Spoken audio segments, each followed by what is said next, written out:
pregava esses batismos era João. João pregava o batismo das águas, João pregava o batismo do fogo, João pregava o batismo com o Espírito Santo. Certo? Então é necessário a gente entender primeiro quem foi João na história, né? E a gente já viu o nascimento de João, nós já viu o chamado que João ele tinha, e no dia de hoje nós vamos ver o poder que o chamado de João tinha.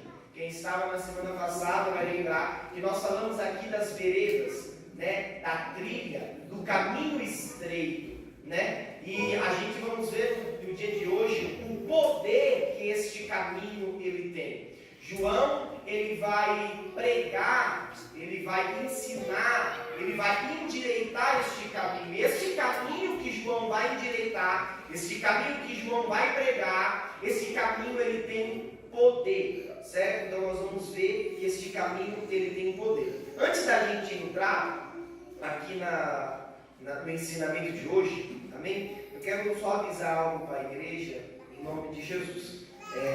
Nós vamos fazer um grupo na igreja, certo? Um grupo do evangelismo, certo? Vai ter um grupo separado, certo?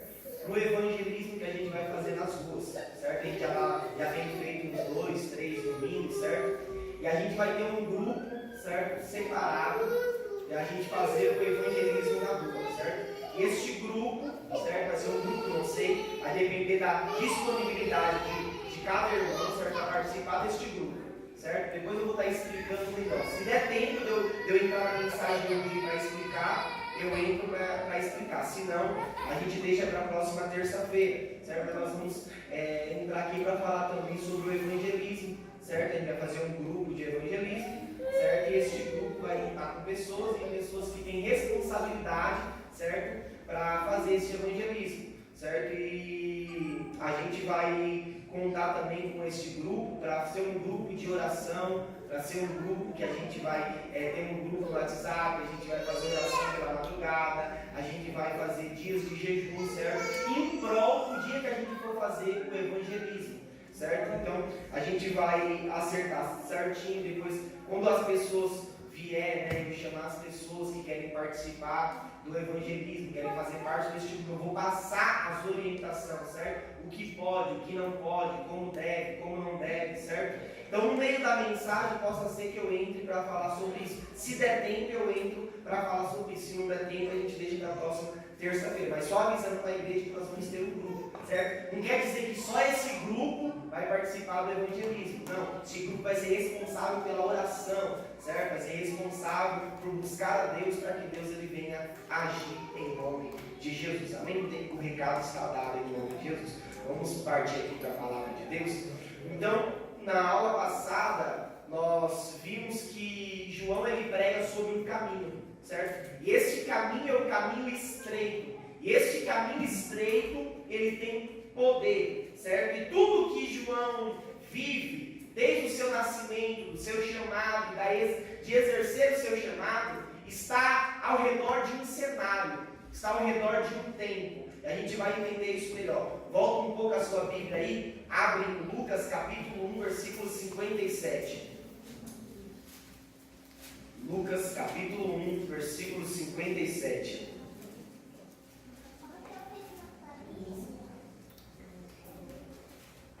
Versículo 57 ao versículo 66.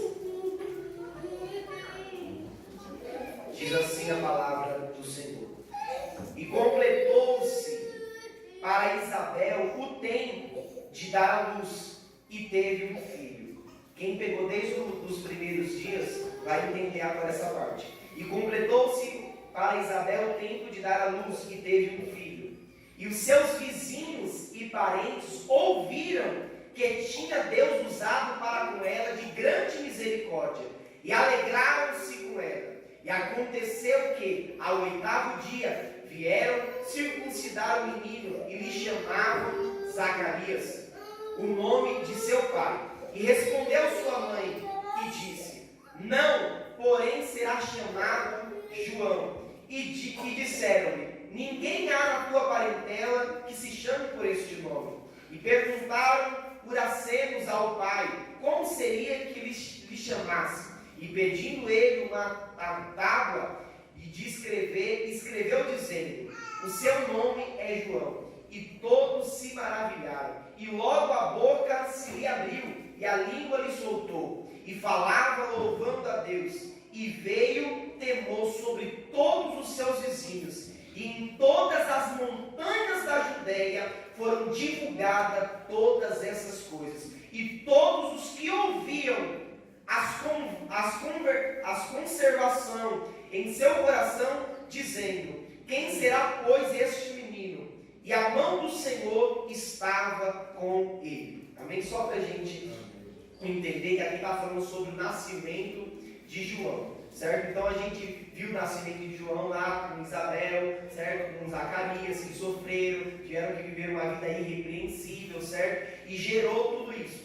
Esse texto aqui que a gente leu, a Bíblia está dizendo que muitas pessoas ficou sabendo da fama de Zacarias, da história de Zacarias e de Isabel. Então nós aprendemos aqui que quando nós perseveramos em algo, Deus ele faz com que aquilo que a gente perseverou seja reconhecido. A Bíblia diz aqui que os vizinhos se alegraram, que todos se espantaram, que todos se maravilharam pelaquilo que eles estavam vivenciando. Então nós vemos aqui o nascimento de João. João ele nasce, certo? Vamos voltar para o capítulo 3.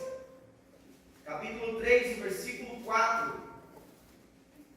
Capítulo 3, versículo 4 diz assim: segundo o que está escrito no livro das palavras do profeta Isaías, que diz: vós que clama no deserto, preparai o caminho do Senhor e endireitai as suas veredas. Certo? Aqui a gente vê o chamado de João, tá entendendo? Vem comigo para você entender. Então nós acabamos de ver, certo? O nascimento de João, João nascendo, certo? Nós estamos vendo agora o chamado de João, certo? O profeta Isaías já tinha profetizado há 700 anos antes, certo? Que viria uma voz que clama no deserto, que endireitaria o caminho do Senhor, endireitaria as veredas, certo? Então nós estamos vendo o chamado que João ele tinha. Volta para o versículo 3, versículo acima.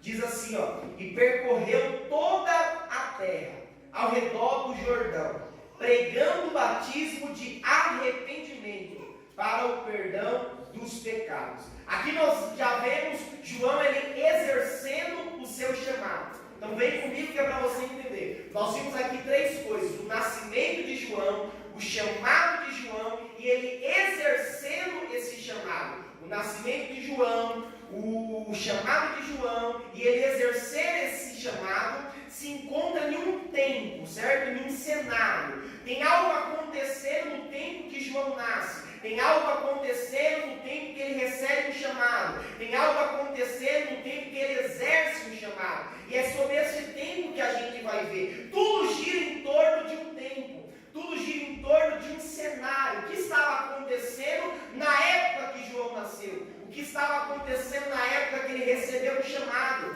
O que estava acontecendo na época que ele começou a exercer esse chamado? Vamos para o capítulo 3, o versículo 1, para a gente entender sobre esse tempo.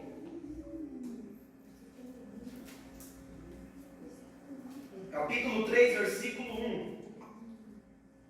Diz assim: e no ano 15 do império de Tibério César, sendo Pôncio Pilatos presidente da Judéia, e Herodes tetrarca da Galileia, e seu irmão Filipe tetrarca da Itureia, e da província de Traconites, e Lisânias tetrarca de Abilene. Para aí, mas já vai para o versículo 2.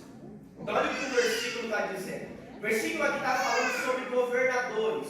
O versículo aqui está falando sobre presidente, sobre prefeito, certo? Sobre pessoas que exercem autoridades, certo? Todos esses homens, eles eram romanos. Eles tinham um mandato romano para dominar as cidades. Então presta atenção. A primeira coisa que nós vamos ver no tempo que João nasce, no tempo que João recebe o chamado e no tempo que ele exerce o chamado, é isso daqui.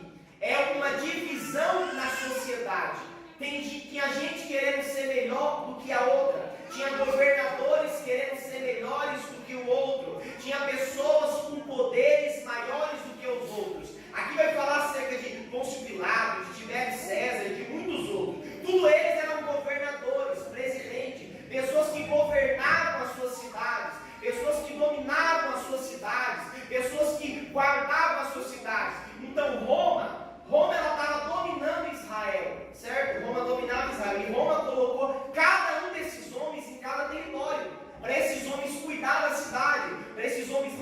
faz na cidade, vem prestar atenção comigo, tenta entender. Então, Roma coloca cargo para todo mundo. Roma coloca cada um em um lugar. Tem governador, tem presidente, tem prefeito. Todo mundo está ali. E cada um quer ser melhor. Por quê? Cada um tem a sua cidade. Então, se eu tenho a minha cidade, o Leite tem a cidade dele, o pastor geral tem a cidade dele, o pastor geral vai querer que a cidade dele seja melhor do que a minha. Eu vou querer que a minha seja melhor do que a do Leite, o Leite vai querer que seja melhor do que a do pastor Geraldo. E assim que era. Cada um tomava conta de uma cidade, cada um queria que a sua cidade fosse melhor do que o outro. Então, cada um tinha uma cidade, cada um tinha um poder, cada um queria que fosse melhor do que o outro. E isso trazia, querendo ou não, uma divisão de poder, trazia uma briga, uma guerra política naquele tempo. Então esse é o cenário que João ele nasce. João ele nasce nesse cenário de uma guerra política. João ele nasce num cenário onde um quer ser maior do que o outro, onde um quer ter poder mais do que o outro, onde um quer fazer a sua cidade mais conhecida do que o outro. É nesse período que João ele nasce. É nesse período que João recebe um chamado de Deus. É nesse período que ele começa a pregar a palavra de Deus. Então olha o cenário da sociedade como está. Roma está dominando Israel. Roma tomava conta do trabalho, Roma tomava conta dos navios, Roma tomava conta de tudo, dos impostos, do que entrava, do que saía. Roma estava dominando Israel todinha. Esse é o cenário que João ele nasce e recebe o seu chamado e exerce o seu chamado.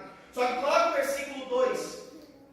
Versículo 2 vai dizer assim: sendo Anás e Caifás sumos sacerdotes, veio no deserto a palavra de Deus a João, filho de Zacarias. O primeiro versículo está falando sobre a sociedade, sobre quem dominava, sobre quem governava, tudo dividido, cheio de poder, tudo uma corrupção. O versículo 2 está falando do templo daquela época, certo? Da igreja daquela época. Certo? O templo naquela época tinha dois sumos sacerdotes, Anás e Caifás. O evangelista Lucas, que vai escrever o evangelho de Lucas, ele vai deixar escrito aqui esses dois sumos sacerdotes, Anás e Caifás. Se a gente for estudar um pouquinho, nós vamos ver que na lei judaica só podia ser sacerdote, sumo sacerdote, quem era da linhagem de Arão. Só quem era da linhagem de Arão é que poderia ser sumo sacerdote. E a gente vamos encontrar aqui, estudando sobre Anás e Caifás, que quem era da linhagem de Arão lá no passado era Anás. Então Anás é quem era o sumo sacerdote. Era Anás que exercia a autoridade no templo ali. Era Anás que controlava o culto. Era Anás que ditava a palavra. Tudo ali era Anás. Por quê? Porque ele era da linhagem de Arão, ele era o sumo sacerdote, ele era o pastor daquela igreja, para você entender melhor. É ele que era escolhido. Só que como que Roma domina com tudo, só que como que Roma está dominando a cidade toda, Roma vai pegar Anás e vai tirar do poder, vai tirar da igreja, vai tirar do templo Anás, e vai colocar no lugar de Anás, Caifás. E Caifás é quem? Caifás é um homem que está entrando dentro do templo pelos romanos, ou seja, Roma está introduzindo Anás dentro do templo. Para quê? Para que Caifás comece agora a controlar os cultos, para que Caifás agora comece a controlar a adoração a Deus. Então, entenda comigo, existe um que se chama Anás, que é o certo, que é aquele que tinha que ser o sumo sacerdote, mas como que Roma está dominando com tudo, Roma vai pegar Caifás, certo? E vai colocar dentro do templo infiltrado, vai colocar um homem infiltrado dentro do templo, para este homem Caifás agora começar a controlar o templo. Como assim, Wellington? Caifás ele agora vai entrar dentro do templo, ele vai dizer, olha, agora pode adorar sim. Agora não pode mais adorar assim. Isso daqui você pode fazer, isso aqui você já não pode fazer mais.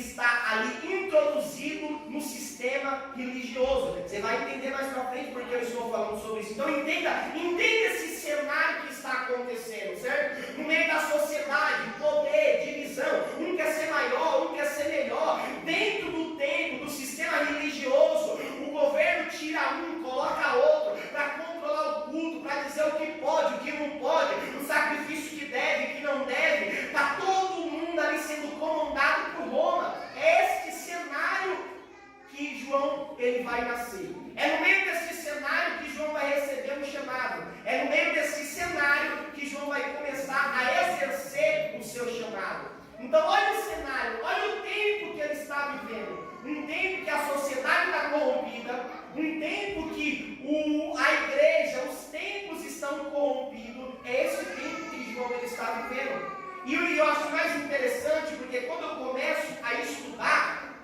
eu começo a ver como que a Bíblia ela é linda. Olha só o que está acontecendo. A sociedade é corrompida, cheia de poder. Um quer ser maior, um quer ser melhor do que o outro. No meio do templo existe um infiltrado que vai controlar o templo, que vai querer dinheiro, que vai dizer o que pode, o que não pode. Mas dessas duas coisas, no meio da sociedade e no templo, a gente vai ver uma terceira coisa aqui. O quê?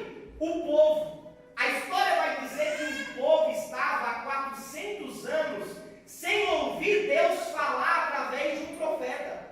Então, além da sociedade, estavam querendo ser maior do que o outro, um querendo ser mais grande do que o outro, um querendo ser melhor do que o outro. No meio do templo, um tira um, coloca outro, o outro começa a controlar. Depois de tudo isso, fora tudo isso, existe ainda essa questão que o povo está há 400 anos sem ouvir Deus falar. O povo não ouve mais Deus falar. Por quê? Porque Deus fechou o céu e está há 400 anos sem levantar um profeta.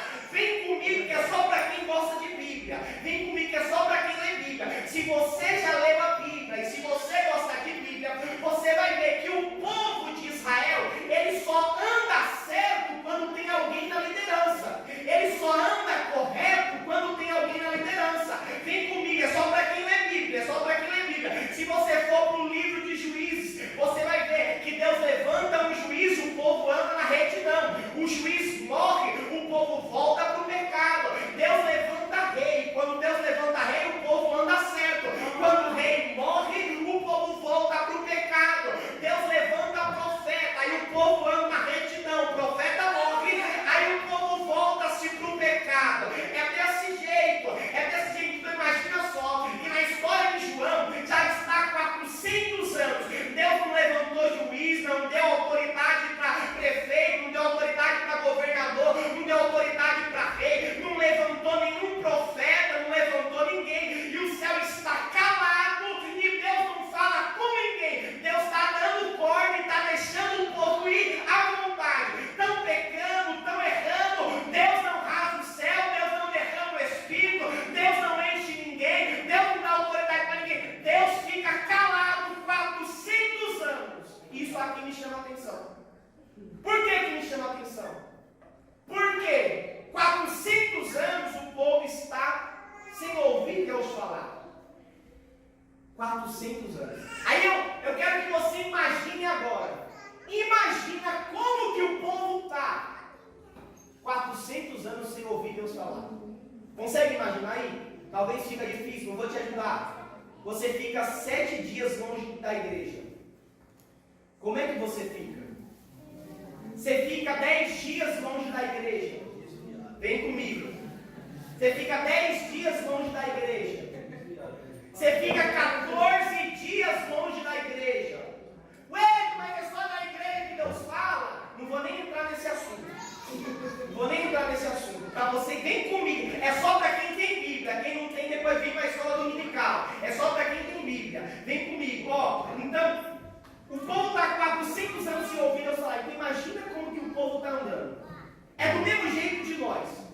Eu falo por mim e falo por vocês também, porque vocês não vão querer falar. Mas se a gente passar 7 dias sem vir para a igreja, se a gente passar 10 dias sem vir para a igreja, se nós passar 14 dias, 20 dias, 30 dias sem vir para a igreja, começa a se desviar. E eu te provo. Começa a se desviar sim. Começa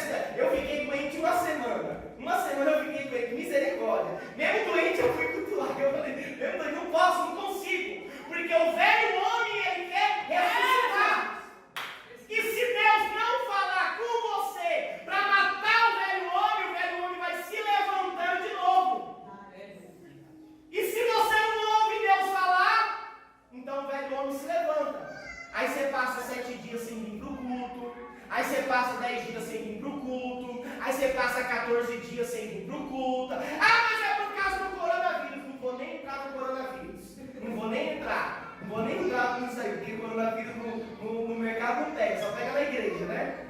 Na fila do banco não pega, só pega na igreja. Mas vamos deixar esse assunto para outro dia, tá bom? Vamos voltar aqui. Então você passa dias sem vir para a igreja.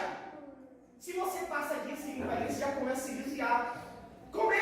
Você começa a ficar com graveza. Meu Deus. Começa a ficar de mau humor. Aleluia. Começa a faltar com respeito com o filho, com o marido com a mulher com os filhos com o pai. Começa com a falta de respeito. Começa a ter desejo de ver alguma coisa no celular, ver alguma coisa na televisão. Aí o desejo volta, aí quer fazer aquilo que é errado de novo. Porque você está sem ouvir Deus falar. Você já está 7 dias, 10 dias, 14 dias, um mês sem ouvir Deus falar. Mas é por causa que isso, porque tem desculpa para tudo. Mas não vem colocar desculpa hoje não. Não vem colocar desculpa não. Porque tem desculpa que estava doente, tem desculpa que era coronavírus, tem desculpa que vai pegar, tem desculpa que não vai pegar, tem desculpa de tudo. Mas não tem como colocar desculpa, por quê? Porque eu e você precisa de ouvir Deus falar para a gente matar o nosso velho homem.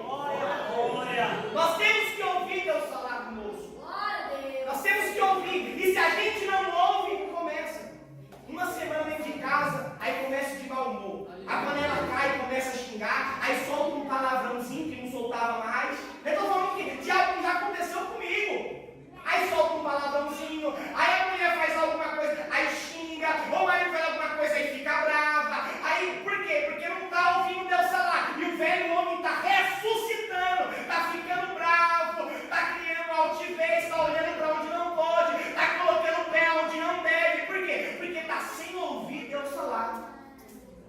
Ah, velho, mas eu passei 10 dias, 15 dias, um mês, e eu não estou assim. Você pode não estar assim, mas você está frio e está fria. Tá? Se colocar você meia hora para orar, você não consegue orar 5. Você vai ficar pensando na novela, vai ficar pensando em um monte de coisa, mas não vai conseguir orar, porque você está longe de Deus. Você não quer mais ouvir Deus falar. Eu não sei como que pode ter crentes no século 21 que não vêm para a igreja para ouvir Deus falar. Ah, eu ouço Deus falar na minha casa. Ouve nada, miserável. O lugar de ouvir Deus falar é aqui. É aqui que tem sacerdote, é aqui que tem profeta, é aqui dentro da igreja, é aqui dentro do templo que você vai ouvir Deus falar. Aí vem um monte de crente que já pegou, que entrou no mistério só por causa de uma pandemia, só por causa de um coronavírus. E se for para morrer de coronavírus, nós morre. Mas nós temos que ouvir Deus falar. O povo buscava Deus. Pedro, João, Tiago, era para morrer, se for para vir para a igreja, para pegar coronavírus e morrer, mas vem, pega, morre e vai para o céu, não tem problema. Você está com medo da morte, por quê? Por quê? Você está na igreja para morrer, miserável, e é por Cristo.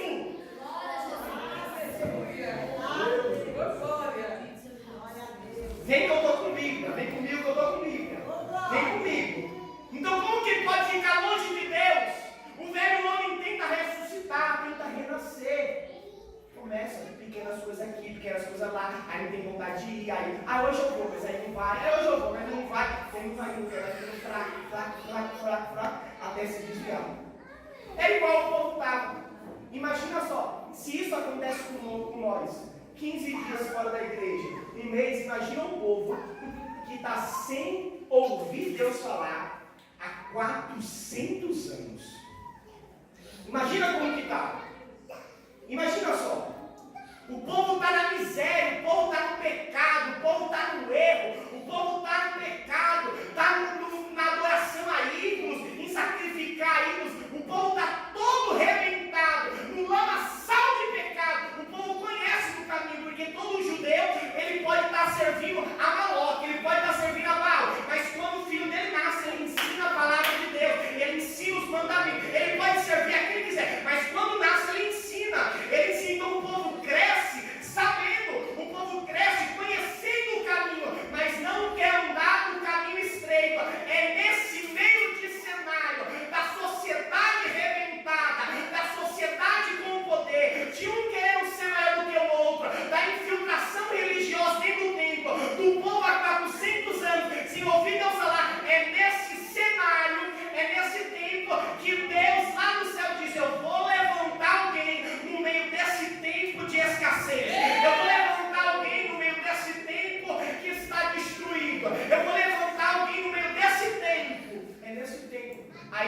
faz quem nascer? João.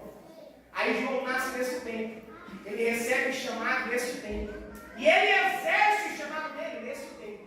Um tempo que a sociedade está ruim, um tempo que o templo está ruim, e um tempo que o povo está sem ouvir Deus falar. Então é nesse tempo. É nesse tempo. E a gente vai ver que parece que isso é uma característica de Deus.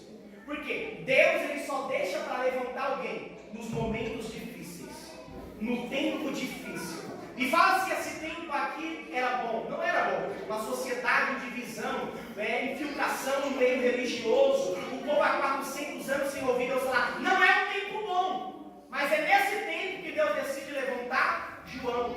E foi com João assim. E antes de João, foi assim também. A gente vai ver muitos profetas que Deus decide levantar em um tempo totalmente rebentado, em um tempo totalmente ruim. Vamos só entender melhor para a gente entender que Deus, ele levanta pessoas nesses tempos. Vai lá para Jeremias, capítulo 1, versículo 5. Jeremias, ele é uma prova disso. Jeremias, ele é uma prova disso. Jeremias, capítulo 1, versículo 5. Nós vamos ver que Deus vai levantar Jeremias também. E o cenário, o tempo que Deus ele vai levantar Jeremias é um tempo totalmente rebentado, é um tempo que está tudo destruído na sociedade, no meio religioso e tudo. Jeremias capítulo 1, versículo 5. Diz assim a palavra do Senhor: antes que eu te formasse no ventre, eu te conheci, e antes que saísse da madre, te santifiquei, e as nações te dei por profeta. Então disse eu, Jeremias: Senhor Jeová, eis que não sei falar, sou uma criança. Mas o Senhor me disse: não digas eu sou uma criança, porque aonde quer que eu te enviar, irás, e tudo quanto eu te mandar dirás. Não temas diante deles, porque eu sou contigo para te livrar, diz o Senhor. E estendeu o Senhor a mão e tocou-me na boca, e disse-me: eis que ponho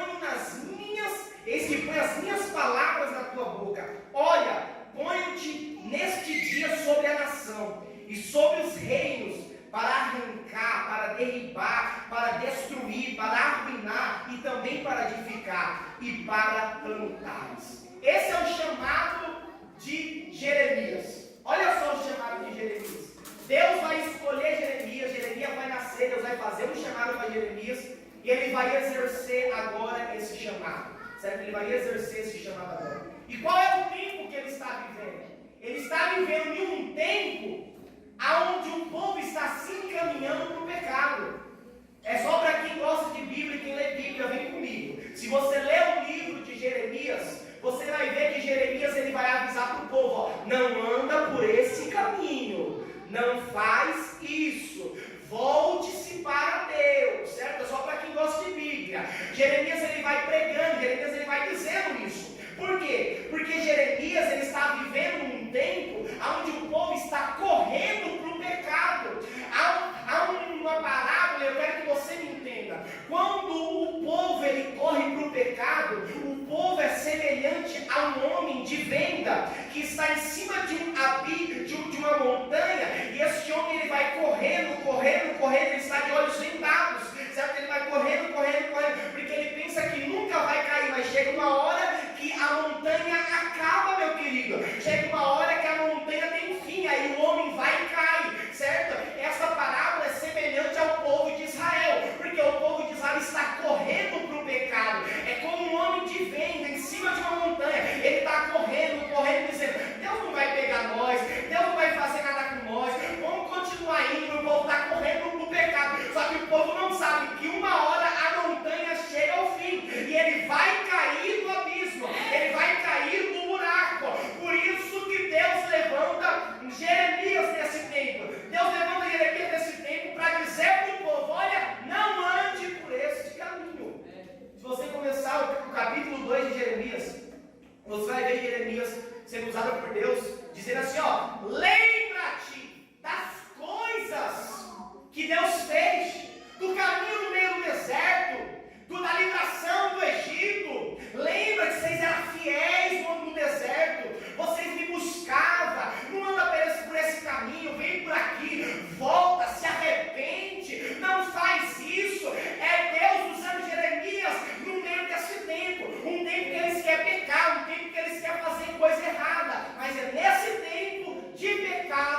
o povo está correndo para o pecado, que Deus vai levantar Jeremias. Então, só para a gente entender que é nos tempos que estão mais rebentados, nos tempos que estão mais difíceis, é o tempo que Deus ele escolhe para levantar alguém. Quer ver? Ezequiel capítulo 2. Ezequiel capítulo 2, versículo 1. Versículo 2, versículo 3. Ezequiel capítulo 2, versículo 1, versículo 2, versículo 3. Diz assim, ó. E disse: Filho do homem, põe-te em pé e falarei contigo. Versículo 2, presta atenção. Então entrou em mim o Espírito, quando falava comigo, e me pôs em pé, e ouviu o que me falava, e disse-me: Filho do homem, eu te envio aos filhos de Israel, às nações rebeldes, que se rebelaram contra mim. Eles e seus pais prevaricaram contra mim, até este mesmo dia. Esse aqui agora é Ezequiel. Deus vai escolher Ezequiel também. Ezequiel e Jeremias são contemporâneos, certo? Eles viveram quase na mesma época. Então vem comigo, para quem tem Bíblia, quem gosta de Bíblia, vem comigo, certo? Para quem tem Bíblia, vem aqui, ó. Jeremias, ele vai profetizar dizendo assim: não vai por esse caminho, se arrependa, se volte para o Senhor, lembre das coisas que Deus fez. Essa é a pregação de Jeremias, certo? O povo está correndo para o pecado, certo? Só que aqui na história de Ezequiel, o povo já caiu no abismo, o povo já caiu no pecado, o povo agora está escravo numa terra desconhecida que se chama Babilônia. O povo está escravo lá na Babilônia. Imagina um povo escravo, ele seria feliz ou seria triste?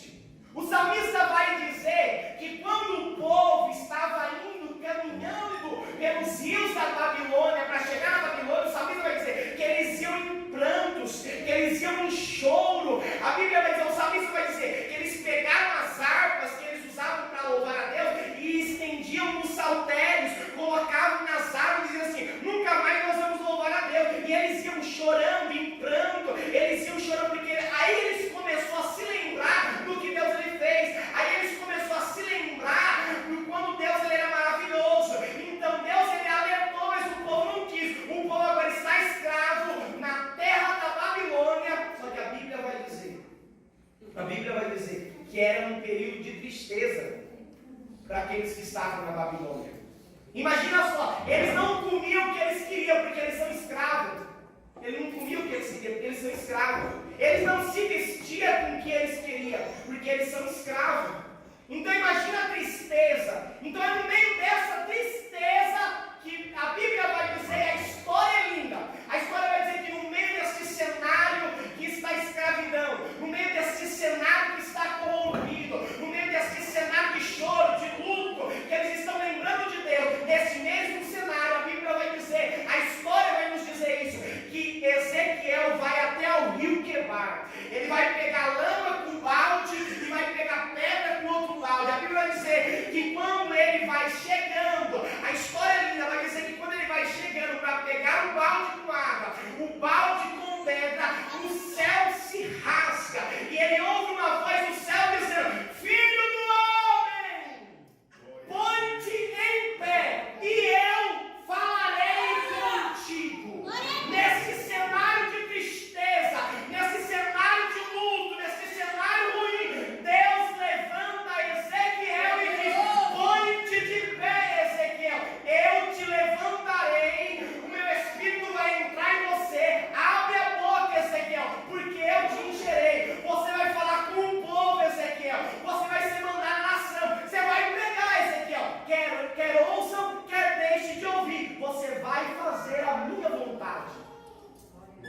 Deus levanta Jeremias, Deus levanta Ezequiel, e olha o cenário por trás que está acontecendo.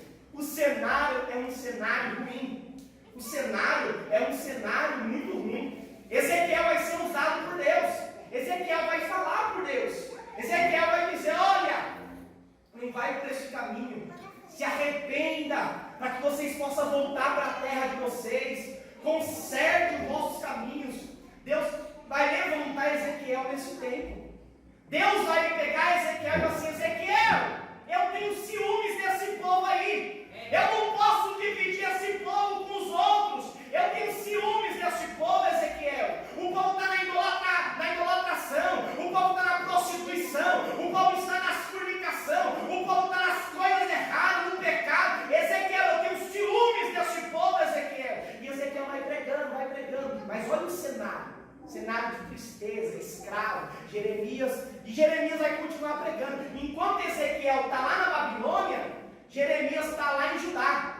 E a cidade está destruída, os muros estão fendidos, as portas estão queimadas, as fazendas estão todas destruídas, não tem alimento direito, está tudo acabado em Israel. Mas tem um profeta lá pregando, tem um profeta lá profetizando. Olha o cenário, consegue entender comigo que o cenário é ruim? O cenário que Deus levanta Jeremias é um cenário ruim. O cenário que Deus levanta Ezequiel é um cenário ruim. O cenário que Deus levanta João Batista também é um cenário ruim. Então nós vemos que no tempo de João Batista, voltando para João Batista para você entender, no tempo de João Batista a sociedade corrompida, o templo está com infiltração religiosa, o povo está há 400 anos sem ouvir Deus falar. Olha o tempo como está. O tempo está todo arrebentado. O tempo está ruim. Mas é nesse tempo que Deus levanta João Batista. É nesse tempo. E assemelhando essa palavra, meus irmãos, que a gente já entendeu que o tempo é ruim. Se a gente trazer para os dias de hoje, traz para os dias de hoje. Olha o cenário que nós estamos vivendo. Olha o período que nós estamos vivendo. Olha o tempo que nós estamos vivendo. Não é um tempo muito bom. É um tempo ruim. O tempo que nós estamos vivendo. O Brasil, né? Vamos falar de onde a gente mora. O Brasil. Olha o cenário que o Brasil ele se encontra. Se a gente olhar direito, o diabo, uma guerra política, né? Um governador quer ser maior do que o outro. Um quer ser melhor do que o outro, um quer roubar mais do que o outro. É desse jeito. Um finge que é bonzinho, o outro finge que é mais bonzinho ainda. E é uma divisão, é um jogo político, é uma guerra política. É esse cenário que nós vivemos no Brasil. É esse cenário. Fora que o diabo ele ainda age por trás de tudo isso. O diabo ele usa sistemas para dominar o Brasil. Você não sabia disso? Que o diabo ele usa sistema para dominar o Brasil, como por exemplo a maçonaria.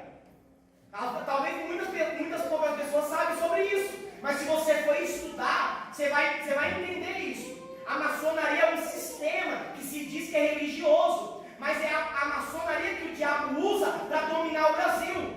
Só é eleito quem a maçonaria quer. As reportagens na televisão só passa quando a maçonaria autoriza, porque é um sistema que o diabo usa para dominar o Brasil. Nas televisão, ele controla a televisão. Quem fica rico, de repente a pessoa aparece, a pessoa é rica. De repente a pessoa aparece, a pessoa canta uma música e fica famoso. Tudo isso tem um sistema do diabo, da maçonaria por trás. Tudo por trás dos planos, ninguém sabe. Não tem notícia sobre isso. Ninguém sabe onde é os seus templos, as suas reuniões. É tudo isso. É esse sistema diabólico que vai tentando neutralizar. Parece Roma, porque Roma dominava Israel. E é quase do mesmo jeito. Há sistemas por trás do Brasil que tenta dominar o Brasil, que tenta paralisar o Brasil. E a gente vê coisas ruins na sociedade. A cada dia mais a gente vê coisas ruins. Já viu dentro dos templos como que está? Cada dia surge um pastor novo. Cada dia surge um. Esse dia surgiu um pastor que tinha 19 anos. E ele estava pregando uma multidão. E só heresia. E falando que Jesus não era tão grande. E que a palavra não valia de nada. E não sei o quê. E só barbaridade.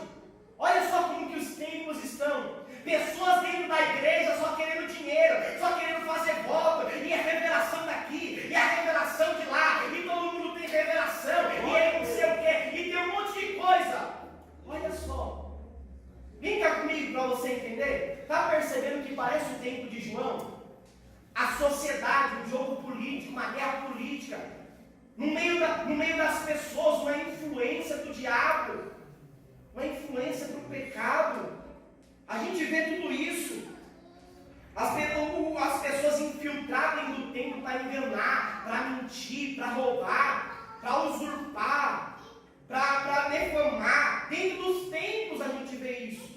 Nos dias de hoje, é igual lá atrás. A Caifás entrou dentro do templo para comandar. Esses dias a gente já teve notícia, de pessoas que saíram de ministério, que saíram da igreja, porque pregaram uma palavra. E o pastor da igreja não gostou da palavra que pegou. E aí pegou o obreiro e expulsou o obreiro da igreja. Por quê? Porque agora não pode mais pregar assim. Agora não pode mais pregar daquele jeito. Se o irmão gritar na igreja, pega ele, leva ele para o quartinho e fala assim: você não pode mais gritar, você tem que manter a forma. Se o irmão pular, se o irmão rodar, se o irmão falar em língua, tem que levar para o quartinho. Você não pode mais fazer isso, porque a igreja está crescendo. E é isso, é aquilo. Um sistema religioso, uma religiosidade entrando dentro da igreja para tentar neutralizar os planos de Deus, para tentar neutralizar o agir de Deus. Então é nesse cenário que nós vivemos no dia de hoje. Já olhou para as pessoas por aí? A gente vê o povo pecando todo dia, meus irmãos. Olha só, não tem algumas coisas. A gente vê o povo na promiscuidade, na mistura com as outras pessoas, na matança, no roubo, na prostituição, no engano, na mentira, na bebedice, na inveja. O marido que mata a mulher que serve o marido e coloca na mala, o jovem que entra dentro da escola e mata as pessoas, a empregada que deixa o filho, depois quando volta o filho já morreu, o coronavírus, e as pessoas aproveitam o coronavírus para ganhar dinheiro, para aumentar o preço das coisas, porque tem amor ao dinheiro. O povo com desejo impossível, o povo com desejo sexual. Se a gente sair pra rua, a gente vê menina de bolsa de 13 anos vendendo o seu corpo para homem de 35, 40 anos, em troca de uma cesta básica, em troca de um dinheiro. Se a gente sair por aí, a gente vê meninas, adolescentes, jovens engravidando e não sabe quem foi o pai porque estava na noitada. Se a gente sair pra rua, a gente vê como o povo tá. A gente vê as pessoas escutando com som alto, a gente vê as pessoas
casa.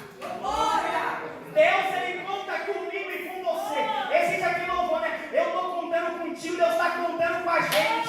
Ele está contando conosco para entrar nessa guerra, para saquear o inferno, para destruir as potestades, para chegar com poder, com glória, com unção, para estremecer o inferno. Mas acorda, homem, acorda, mulher, desperta, adolescente, revive, obreiro, vai para cima, avança o sinal, porque Deus, Ele quer te usar. Deus, Ele quer te usar. Você não vai ser usado sentado na beira da cama, você não vai ser usado conversando no WhatsApp, você vai ser usado vindo para a casa de Deus, ouvindo Deus falar contigo. É me enviou na maré.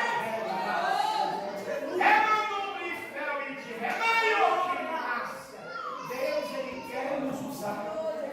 Deus quer nos levantar como João Batista. Há um comentário bíblico que eu li que diz assim: segue o mesmo exemplo do solitário João no meio do deserto. Está pensando que vai ter muita gente no seu lado? Não vai ter, não. Vai ficar quem gostar da palavra. Vai ficar quem quer andar nesse caminho. Deus te levantou como um preparador de caminho. Vai preparando o caminho. Já vem comigo se você quiser. Vem andando se você quiser. Se não quiser, fica. Mas aí, vai andando nesse caminho. Vive esse caminho. E não sai desse caminho. Deus te levantou para preparar o caminho. Vai dizer, não importa se é a minha mãe, se é o meu amigo, se é o meu amado, mas eu vou dizer a verdade.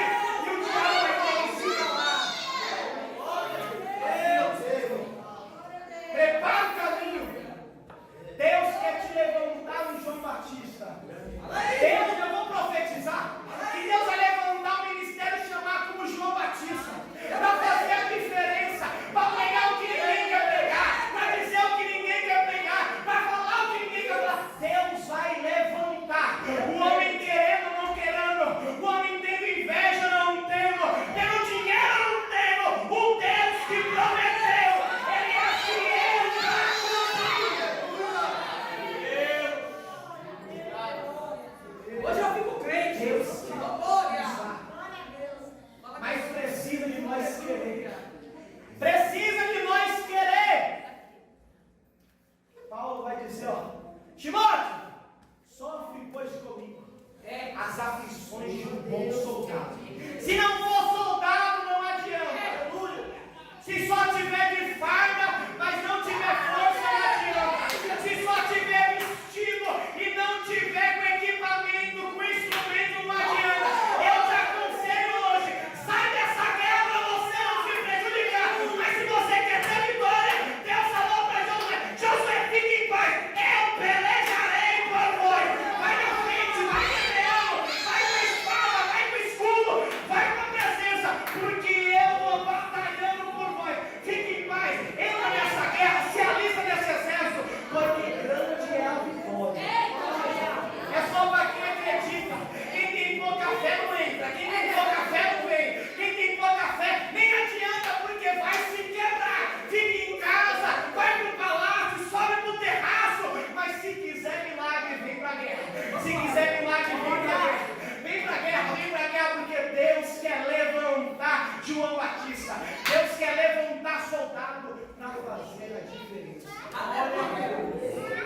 É esse o cenário que nós vivemos. E que Deus quer me levantar e te levantar.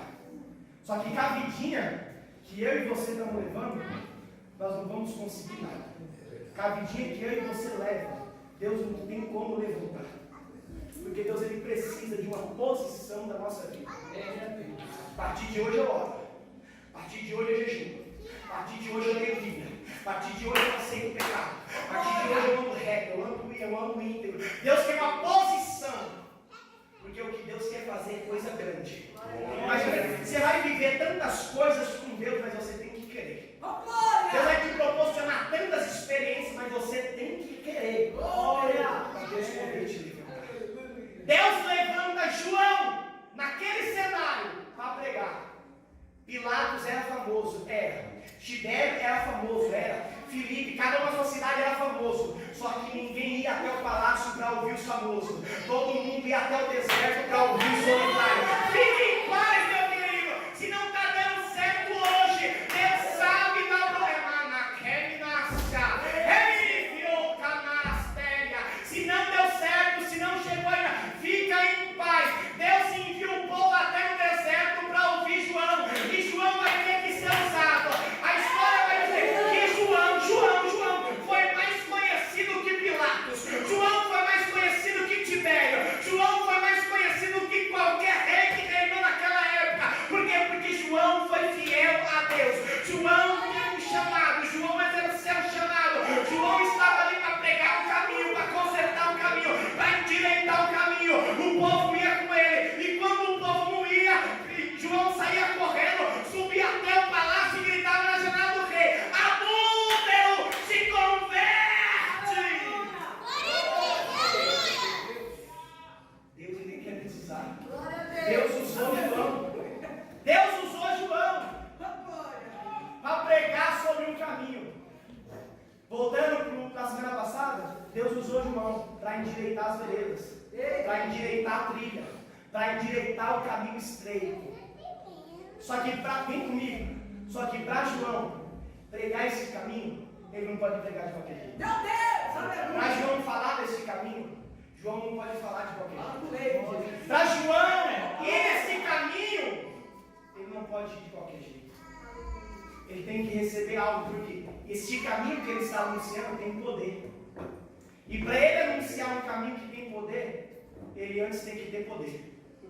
Se João não tem poder, o caminho que ele prega não vai ter eficácia. Mas se ele tiver poder, ele vai pregar um caminho que tem poder e vai ter muito efeito no caminho que ele pregar. Lê Bíblia, João ele vai pregar. A Bíblia vai dizer, a história vai dizer que era mais de 5.000 pessoas por dia que João batizava, João e seus discípulos. Era muita gente todo dia. E uns perguntavam: o que eu devo fazer agora? Vende a túnica, o que eu devo fazer agora? Para de roubar, o que eu devo fazer agora? Dá os alimentos. E o povo ia se convertendo, o povo ia se achegando, o povo ia se arrependendo dos seus pecados. Mas João, ele estava debaixo dessa promessa.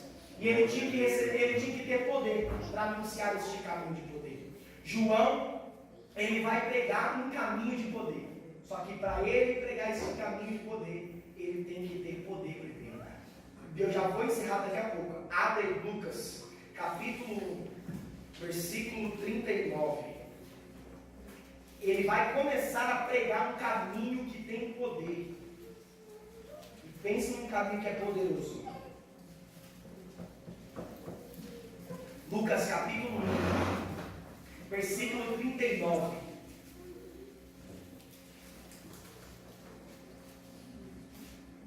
Capítulo 1, versículo 39 ao 41. Então Deus levanta ele nesse cenário, nesse tempo, certo? Deus levanta ele para pregar, está pregando sobre um caminho. Só que para pregar esse caminho ele tem que ter poder, porque esse caminho é um caminho de poder. E naqueles dias, levantando-se Maria, foi apressada às montanhas, a uma cidade de Judá. E entrou em casa de Zacarias e saudou a Isabel. E aconteceu que, ao ouvir Isabel a saudação de Maria, a criança saltou no seu ventre. E Isabel foi cheia do Espírito Santo de Deus. Deus tem um chamado para a vida de João. Tem. Ele vai exercer no meio de um tempo que está todo remontado. Vai. Só que para ele fazer isso, ele precisa de ter poder. Ele não vai conseguir fazer isso de qualquer jeito. Ele pode até tentar, mas ele não vai conseguir. Ele pode até dar alguns passos, mas ele não vai chegar ao final. Porque ele precisa de receber isso. João Batista aqui estava na barriga de Isabel ainda. Lá na barriguinha dela. Maria vai sair do outro lado, vai subir as montanhas, vai chegar até a casa de Isabel e falar assim: Isabel! Quando Isabel escuta a saudação de Maria, e Jesus estava já no ventre de Maria. Quando Isabel escuta, a criança pula dentro do ventre. E ela é cheia do Espírito Santo. Se ela foi cheia do Espírito Santo, a criança também foi cheia do Espírito Santo. Então João Batista, ele foi cheio do Espírito Santo desde o ventre da sua mãe. E se ele foi cheio do Espírito Santo, ele recebeu o poder do céu. Por que ele tinha que ter esse poder? Porque ele ia falar de um caminho que tem poder. Então ele precisava desse poder, certo? Só para a gente ir mais adiante, abre aí Ezequiel capítulo 1, versículo 28. Rapidinho que a gente já termina. Ezequiel capítulo 1, versículo 28. Então, para anunciar esse caminho tem que ter poder, certo? João recebeu esse poder desde o ventre. Olha o versículo 28 da história que eu contei de Ezequiel agora há pouco.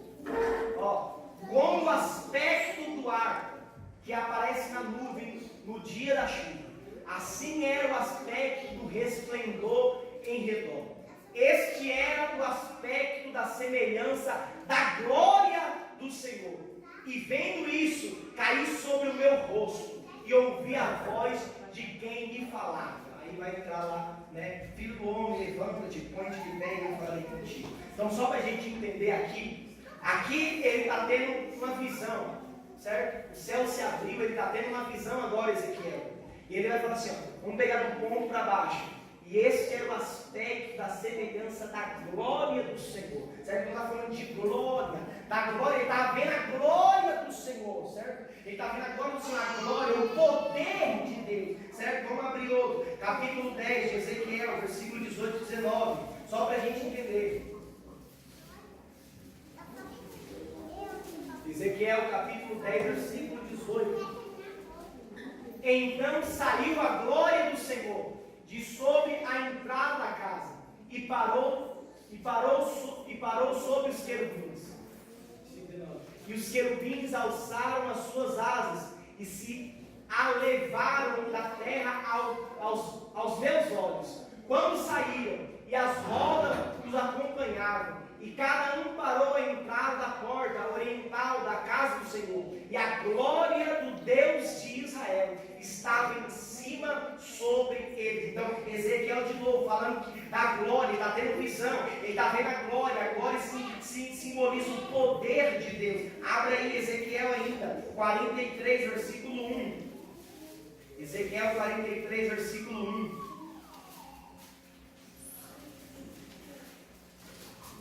Então me levou a porta que olhava para o caminho do Oriente. E eis que a glória do Deus de Israel vinha do caminho do Oriente, e a sua voz era como a voz de muitas águas, e a terra resplandeceu por causa da sua glória. Continua. E o aspecto da visão que tive era como da visão que eu tivera quando vim destruir a cidade. E eram as visões como as que tive junto ao rio Quebar, e caí sobre o meu rosto. E a glória do Senhor entrou na casa, pelo caminho da porta, cuja face está parada ao lado do oriente. E levantou-me o Espírito, e me levou ao lado interior, e eis que a glória do Senhor encheu a casa, certo? Então, Ezequiel vai falar de glória, vai ver glória no começo, vai ver glória no meio, vai ver glória no final, e quando ele vê essa glória de Deus enchendo o templo, essa glória de Deus chegando, essa glória de Deus no alto, ele está se relatando ao poder de Deus, porque só tem glória quem tem poder, só tem poder quem tem glória. Então ele está vendo a glória de Deus, ele está vendo o poder de Deus. Para a gente entender melhor, Salmo capítulo 62, Salmo capítulo 62, versículo 11. Então só pode anunciar esse caminho se tiver poder. Se não tiver poder, não adianta. Não adianta, tem que ter poder. Então Ezequiel, ele é um homem que ele viu a glória de Deus muitas das vezes em visão, em muitas coisas, ele viu o poder de Deus. Ó, Salmo 62, 11. Deus falou uma vez, 2 vezes ouvi isso, que o poder pertence a Deus. O salmista Davi está falando aqui. Davi estava passando por um período de fuga, certo? De fugir, Davi estava passando, certo? E aí Davi vai falar isso aí, ó. Deus falou uma vez, 2 vezes eu ouvi, que o poder pertence a Deus. Os versículos que a gente leu agora há pouco, eles nos mostram o aparecimento do poder de Deus, a fim de fazer uma intervenção. Uma intervenção é o quê? É chegar no meio de uma situação e parar ela, e começar algo novo. Só pode fazer isso o poder de Deus. É só um Deus que tem poder para chegar com o poder dele e trazer uma intervenção, para parar com tudo e começar algo novo. Por isso que eu não posso pregar este caminho, por isso que eu não posso dizer sobre este caminho se eu não tiver poder, porque é o poder de Deus que vai vir e fazer a intervenção e fazer a parada do mal, para começar algo novo. Se eu não tiver este poder, não adianta. Então o poder ele faz intervenção. E quem está dizendo aqui é Davi. Davi ele está fugindo de Saul, fugindo de Absalão. E no meio dessas fugas, ele sabe que só tem um que tem poder. Ele vai ouvir Deus falar, e 2 vezes ele vai ouvir que o poder pertence a Deus. Então ele sabe que no meio dessa fuga, que Saul está perseguindo ele, querendo matar ele, que Absalão está perseguindo ele, sabe que neste meio só tem um que tem poder de intervir e parar com a situação, e ele era Deus. Ele estava entendendo isso. Ele falou: só Deus que tem poder nessa hora. Já viu que tem momento na vida de pessoas que ela reconhece que agora é só o poder de Deus, agora não tem mais como, não alcanço minhas forças, meus braços, não vai, é só o poder de Deus. Então o salmista Davi está reconhecendo aqui que naquele momento da vida dele era só o poder de Deus que podia agir. Mas já está terminando, mais 10 minutinhos. 2 Coríntios capítulo 13, versículo 4, só para a gente entender. Então nós vimos bastante versículos falando sobre a glória, né? A glória quer dizer o poder de Deus, né? O salmista entende que o poder de Deus traz uma intervenção para parar aquela situação, começar algo novo. Agora o apóstolo Paulo, capítulo 13, versículo 4, 2 Coríntios. Só para a gente entender. Então não tem como anunciar esse caminho se não tiver poder. Muitos profetas viram o poder, o salmista reconhece o poder de Deus para fazer uma intervenção, parar e começar algo novo. Aí o apóstolo Paulo, capítulo 13, versículo 4. O apóstolo Paulo ele vai reconhecer o poder de Deus. E ele vai dizer isso aqui, ó. Porque ainda que foi crucificado por fraqueza. Está falando de Jesus.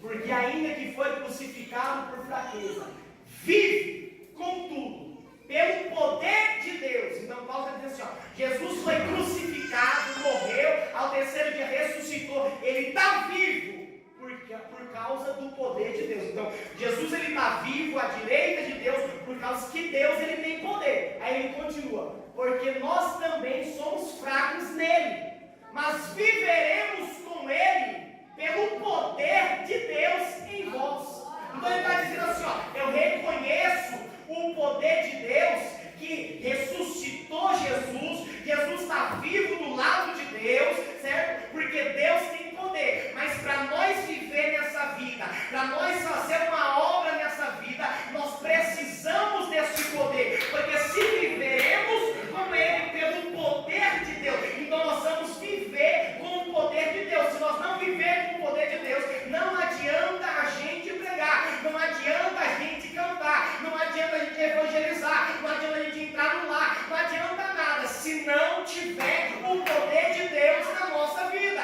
Então Paulo está dizendo, ó, eu reconheço o poder de Deus, mas nós temos que viver e andar com o poder de Deus. Efésios capítulo 6, para a gente entender mais sobre esse poder. Então, sem este poder não tem como, não tem de jeito nenhum como anunciar este caminho estreito, falar sobre este caminho estreito. Éfeso capítulo 6, versículo 10.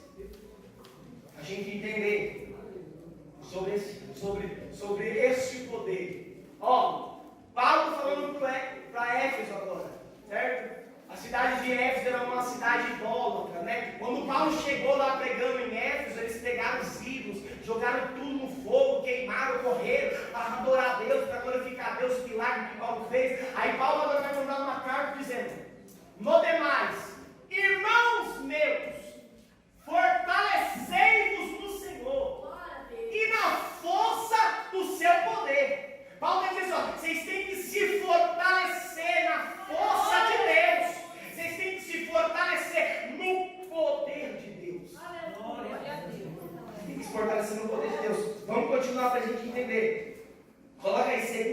Coríntios capítulo 10, versículo 4.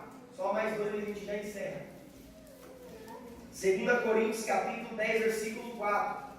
Então Paulo ali está dizendo para a igreja de Éfeso: vocês têm que se fortalecer no poder de Deus.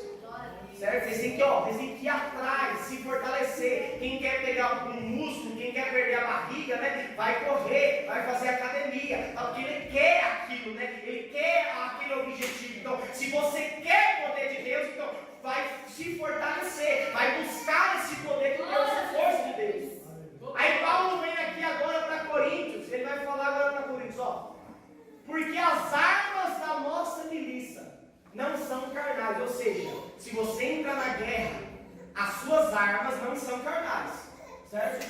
Mas sim poderosas em Deus, para a destruição das fortalezas. Essas fortalezas aqui eram fortalezas malignas, certo? Fortalezas ruins. Então, quando você entra na guerra, quando você chega no lugar, você não tem ferramentas, você não tem instrumentos carnais. Os seus instrumentos, a sua ferramenta é poderosa em Deus para a destruição da fortaleza. Então você precisa de ferramenta, você precisa da ferramenta, só que você precisa de poder. Para quê? Para a destruição das fortalezas. Então a gente vê o poder de Deus aqui. Paulo reconhece o poder de Deus. O diabo ele não tem poder de nada, no sentido de matar alguém. Só mata se Deus deixar, só leva se Deus deixar. O diabo não tem poder, o pecado não tem poder. Quem tem poder é Deus, e Deus ele quer derramar o seu poder. No meio da geração que a gente vive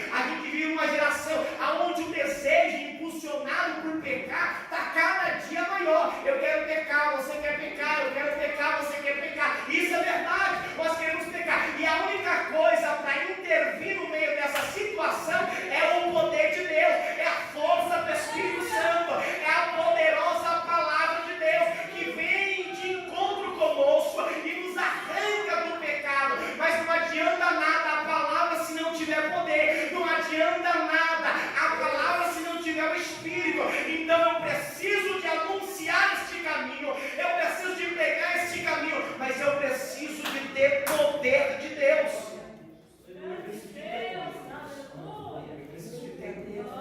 Se eu tiver poder, eu vou anunciar este caminho.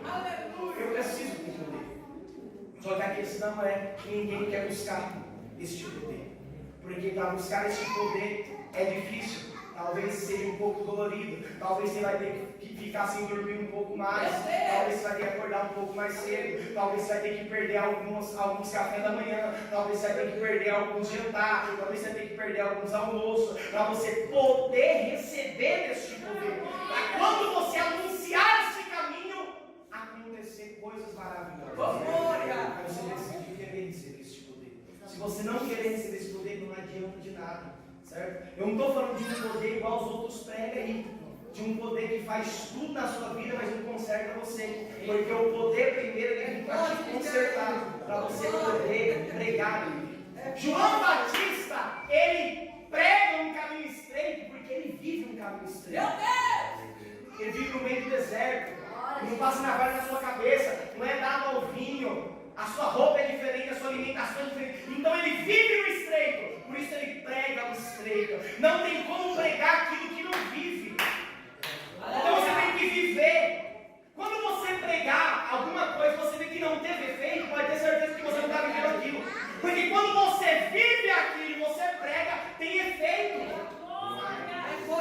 Aí você tem que ter poder também. Então misturando tudo isso, ajuntando tudo isso, você tem poder, vive naquilo e está pregando aquilo, então se prepara. Vai acontecer milagre. E para você que louva do mesmo jeito, se você tem poder e se você louva aquilo que você está vivendo, então fique em paz. Deus vai quebrantar coração, vai ter lágrima na igreja, vai ter renovo,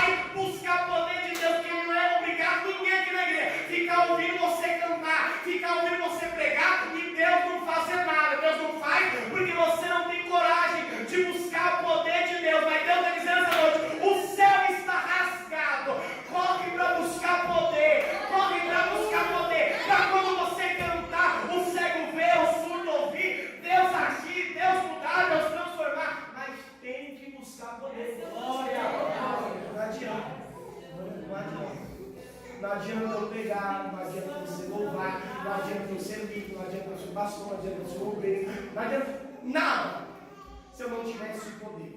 E se eu não viver aquilo que eu prego, não vai ter efeito, não vai ter eficácia. Mas eu preciso. Se eu viver aquilo, Deus ele vai agir. Se eu tiver poder para isso, não tenha medo de pedir poder para Deus. E o poder ele vem através da santificação.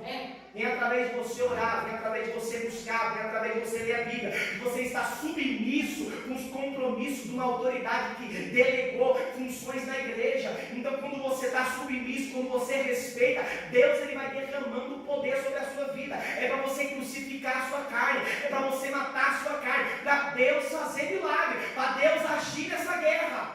Mas você tem que querer o poder de Deus. Se você não querer o poder de Deus, não adianta. Só o último aí a gente já encerra. Atos capítulo 1, versículo 8. A gente encerra agora. Olha o que Jesus ele vai dizer para os discípulos. Aleluia. Certo? Jesus tem um chamado na vida dos discípulos. Os discípulos vão ter que continuar pregando esse caminho. Olha só. João prega sobre esse caminho, Jesus vem, confirma esse caminho, e agora os discípulos têm que levar esse caminho adiante. Atos capítulo 1, versículo 8. Mas recebereis a virtude. Virtude quer dizer poder. Mas recebereis o poder do Espírito Santo, que há de vir sobre vós, e ser-me-eis testemunhas, tanto em Jerusalém como em toda a Judéia e Samaria, até aos confins da terra. Deus ele sabia de uma coisa, meus irmãos. Só tem como eu mandar a igreja para o mundo se eu primeiro mandar o Espírito para a igreja. Não adianta você cantar se eu e você não tiver o Espírito. Não adianta você cantar se eu não tiver o poder. Não adianta você pregar se eu não tiver o Espírito. Não adianta você pregar se não tiver poder. Deus ele entendia. Olha, eu tenho uma obra na vida desses homens, desses meus discípulos, mas antes deles ir para o mundo, eu vou derramar poder sobre eles. Mas recebereis poder do Espírito Santo. A palavra poder aqui no grego, ela significa dinamite. Sabe o que é dinamite? Quando você aperta mais explode, isso é dinamite. Então a palavra que poder significa no grego dinamite, explosão, que explode, que tem potência, que tem força. Então Jesus ele sabia que para anunciar este caminho tem que ter este poder do Espírito, tem que ter essa explosão, tem que ter essa força, tem que ser essa virtude, porque o poder de Deus ele vai trazer ousadia, ele vai trazer coragem, vai trazer confiança, vai trazer habilidade, autoridade, persistência. O poder de Deus traz isso para a nossa vida. Mas se não tiver o poder de Deus, não adianta.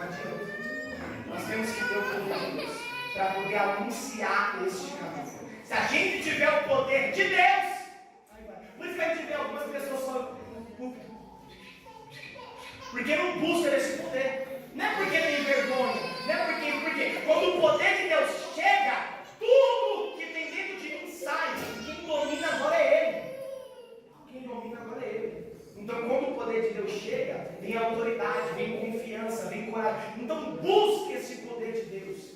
Corre atrás desse poder de Deus. Se você vê alguém louvando e diz, eu quero louvar com ele, quero louvar com ela, então busque o poder que ela buscou. Busque a unção que ele buscou. Eu quero pegar com ele, quero pegar com ele. Então busque do jeito que eles buscaram. Porque se buscar, Jesus vai dizer, se buscar você acha, miserável. Se procurar você vai achar. Se bater a porta do céu vai se abrir. Mas vai, peça, porque Deus vai dar. Aleluia. Peça desse poder.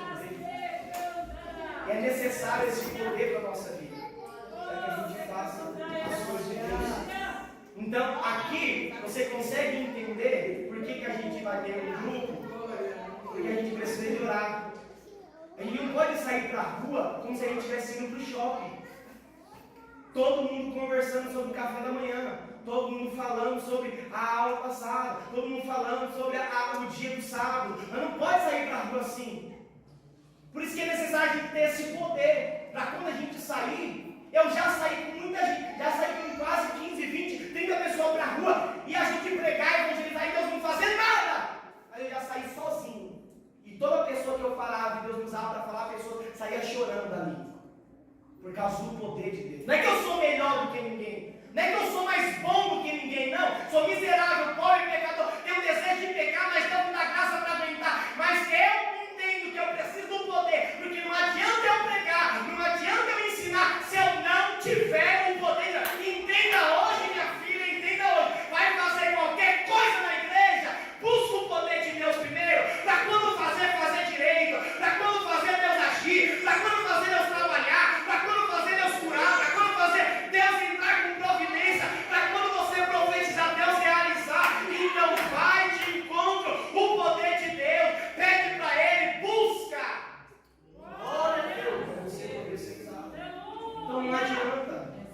Então a gente tem que ter um grupo, certo? A gente vai ter um grupo para a gente evangelizar, certo? Este grupo vai ser responsável por orar, por jejuar. Para quando a gente sair da rua, Deus converteu o bêbado. Eu não sei se você crê, não. Mas para Deus converter a prostituta, para a pessoa que está lá na casa sair, vir ouvir a pregação, para Deus usar o louvor e a pessoa que está passando triste, ela começar a chorar. Um dia eu estava evangelizando, eu vi uma mulher de barriga e ela ia pegar o ouro, ela estava ali de bolsa. Aí eu disse, vai até lá. Aí eu fui com uma palavra. Na hora que eu cheguei com uma palavra, eu falei assim, não, lê lá, Salmo 46. Eu falei assim, oxe Deus, mas por que? Ela falou assim, é uma passagem conhecida e ela era uma ovelha do meu rebanho. Aí eu fui lá e cheguei no ponto, posso ler uma palavra para você? Ela falou, pode. Eu comecei a ler. Quando eu terminei o Salmo 46 todo, ela estava soluçando de chorar. Eu não preguei, não falei em língua, não pulei, não rodopiei. Eu só li a Bíblia, eu li, ela chorou, Deus renovou em todo o ano. E eu vou dizer para vocês que a palavra foi pregada. Como Paulo disse, um planta, o outro rega. E eu creio que um dia Deus vai dar crescimento. Mas precisa desse poder. Se for só para abrir a Bíblia e ler, fica tranquilo. Se tiver poder, vai abrir a Bíblia, vai ler e Deus vai agir. Se for para falar em língua, vai falar em língua, Deus vai curar. Se for para estender a mão, vai estender a mão. Mas se tiver poder, tem que ter poder de Deus. Então para de frescura, para de meninice, para de qualquer coisa e corre para buscar o poder de Deus. Para Deus agir, para Deus saber. Se coloca de pé em nome de Jesus. Porque nós precisamos desse poder, certo?